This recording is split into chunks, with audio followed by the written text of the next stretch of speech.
Hi there, thank you for watching. Today of my model making tutorial is about weathering practice, right? This is it. Check it out.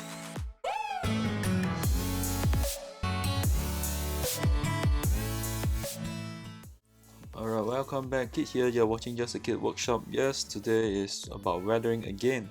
Because of the last time when I did the video on weathering on my Gegu, I wasn't really happy when I look back now, back at the video that time. So that's why I'm doing more another weathering practice, weathering tutorial. So it's more of a practice and stuff. So as you can see, this is the type of thing I'll be showing you today, type of weathering. So this is actually a styrene plate. I have tons of it, right? So I really have a big styrene, so I cut out all these small rectangular pieces to really practice on it.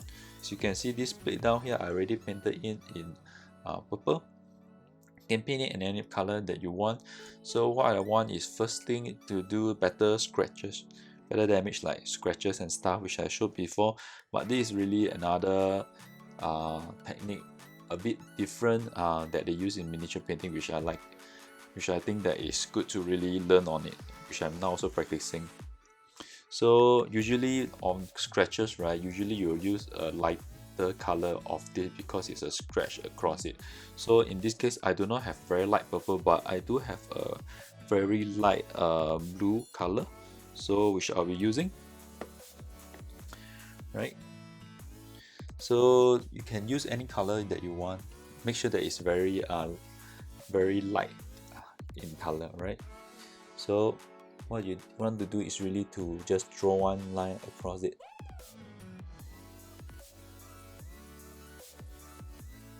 Yep. Something like this. Do it more. Yep. Right.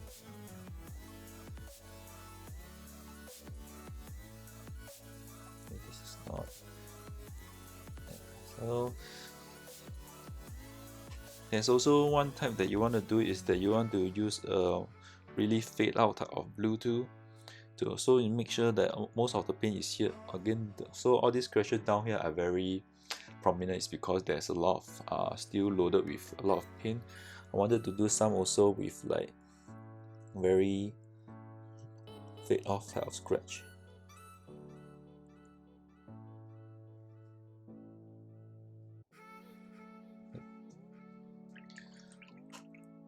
So the more fade off that it is, that means that the more lighter the scratch is to the surface itself, right? So after you have done this on a lighter color, the next thing you want to do is to use a dark color, which usually in this case I will use a black. Usually you will use, maybe if this is a purple, you will use maybe like a dark purple, which is good too. But for illustration purposes, I will use black because I think black are more easily shown. So what you wanted to do, right, the black, right, is to really put below the scratch mark. So if you look at this out of scratch, right, let me first put the color below first, then I will explain to you.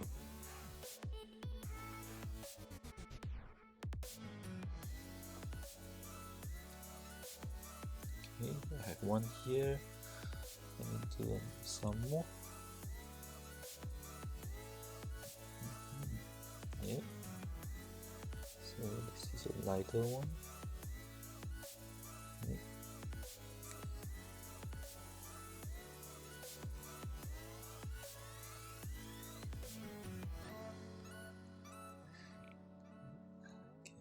Let me enhance this. So if you look carefully down here, it is really, you can see that the black shadow are below.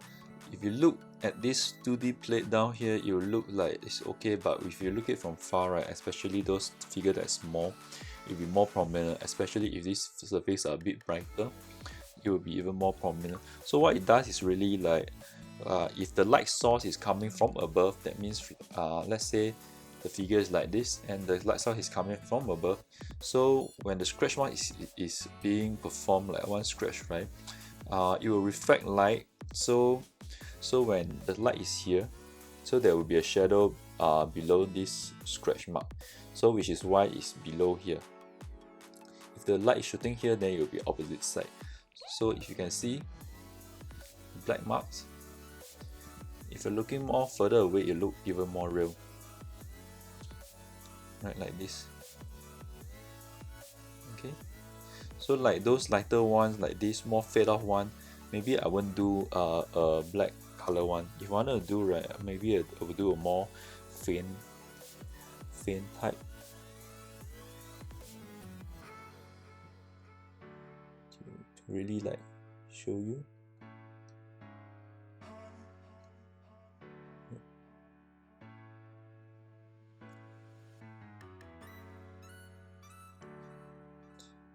Do it and enhance the black.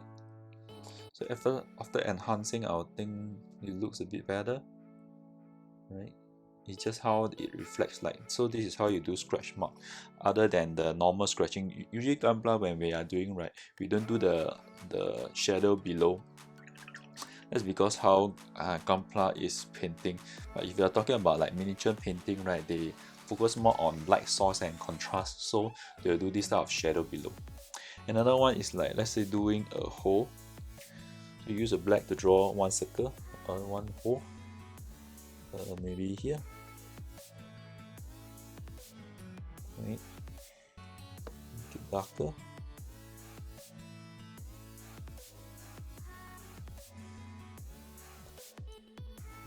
Right, like it's being blasted, or dig out a hole.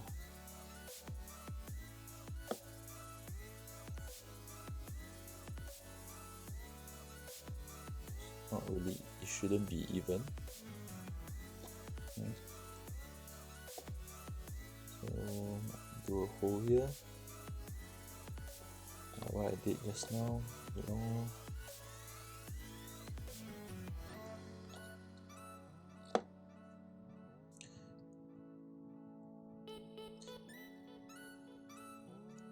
Really depend on how much you thin down your paint, then it will see how much you need, how many layers you need.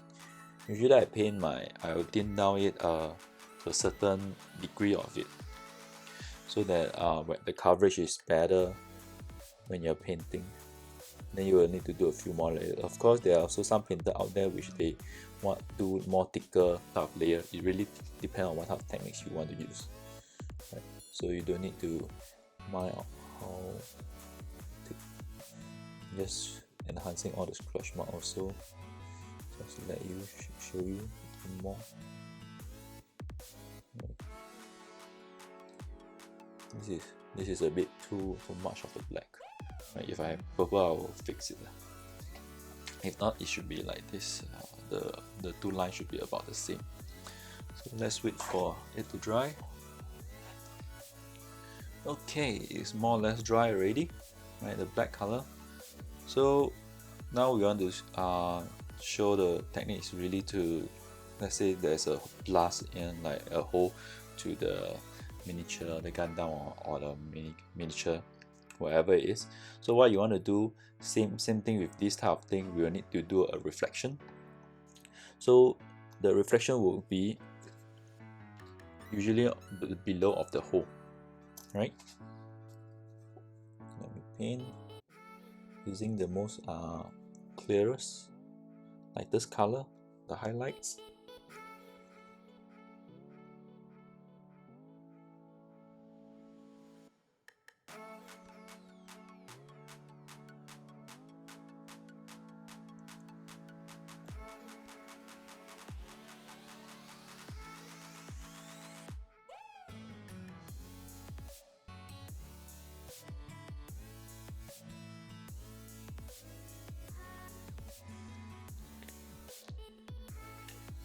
So the light should be thin enough. It's a bit thick on the top here. It's a bit thick, but it's okay. I can fix it with the black. You want to make sure that the highlight that you're doing, right, is thin enough so that it will show you the effect, right? So no worries if you make a mistake, you can still use go back and fix it. This also show like when my hands are not steady, sometimes I'm not able to do a very thin highlight, then I will use this. You can use back the color to go and fix it, to make sure that the highlight you do are very thin. Okay, so no worries if you make an error. Right, you can always repaint everything.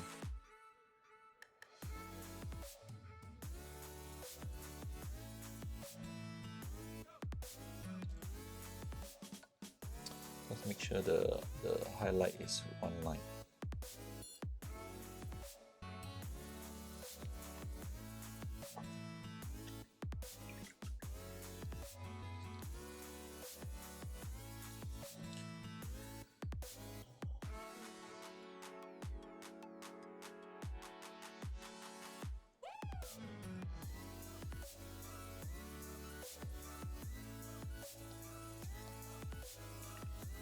Oops, I'm get thick again.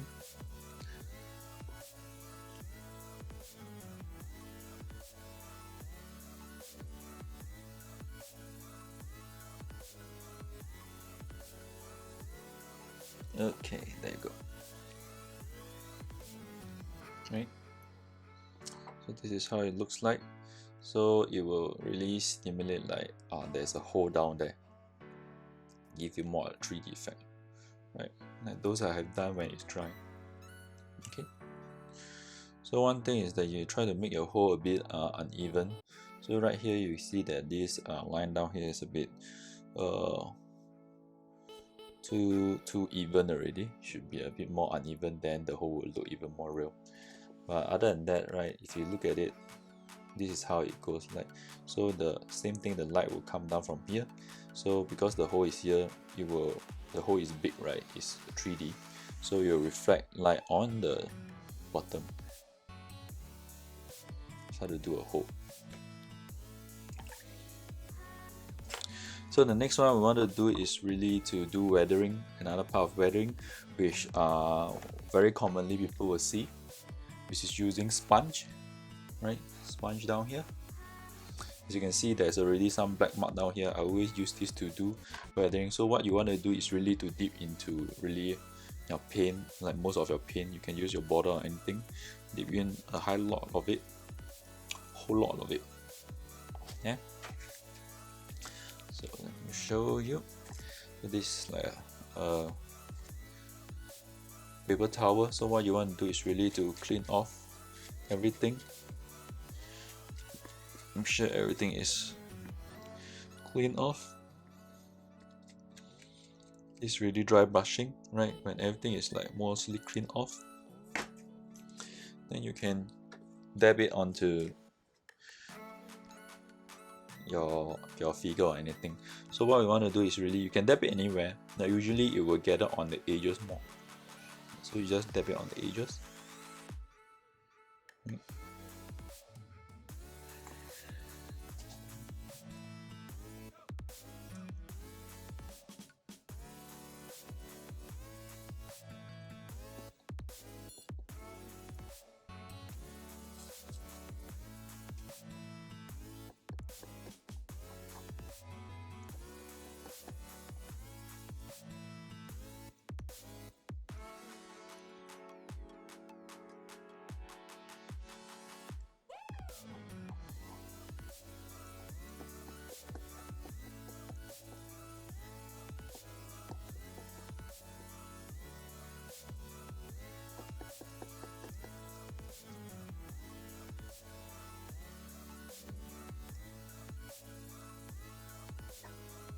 Okay, you can do it sparingly, much as you want. As you see, it's a bit too much down here. Alright, if you should be around like this, a bit here and there, then it will look quite good. Okay. See? But even though if it's like this, right, it's still okay. You can do like dirt or anything, or rust. Same thing with rust is that you use brown with a lot of orangey reddish color together, then you also make you looks like a rust. Or if you want like a chip off effect, you can also use the same thing using this type of lighter color, using this sponge effect to really do the better damage on it, right? So this is the first time we are doing like this type of like chipping effect, dirt and chipping, whatever, if you want to represent anything. The other one I want to show is really to using dry brush again. So this time around we wanted to do like chip off metal effect, right? So as usual, my favorite choice of doing dry brushing using metal type of thing is really to use polished metal from Ammo by Mick. Right. Same thing, you dab the whole brush. Just use a unused brush, an old brush like this out of Bristol, and just dab everything into the color, dabbing everything in, right?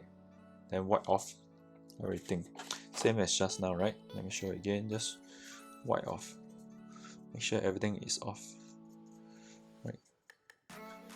Once there isn't much already, then you can start your dry brushing. So this dry brushing metal type of effect, usually it will be on the edges, right? So what you want to do is really 45 degree, right? 45 degree, okay, and then just go towards one direction.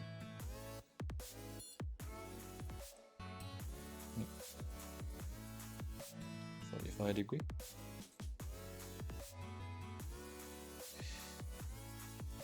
Imagine that this is a figure, so it will really mostly catch on the edges only. Okay.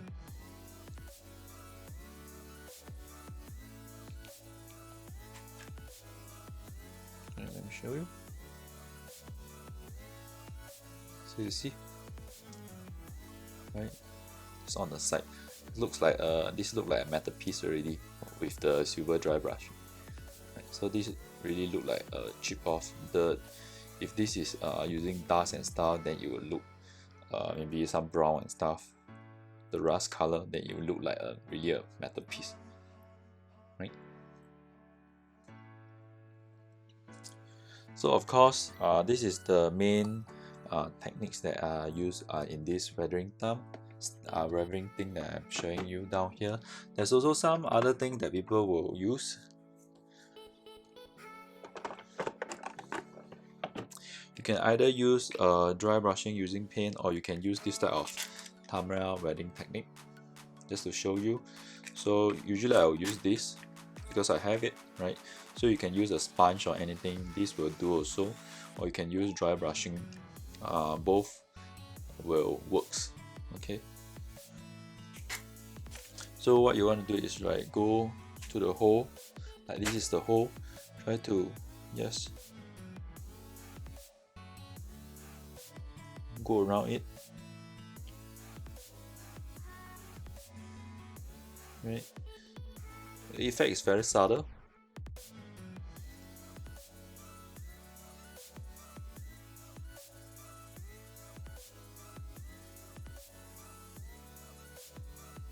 Once if you are using paint and stuff, right, if you try to smooth it out when you're dry brushing, right, if you're using dry brushing, just tap it on.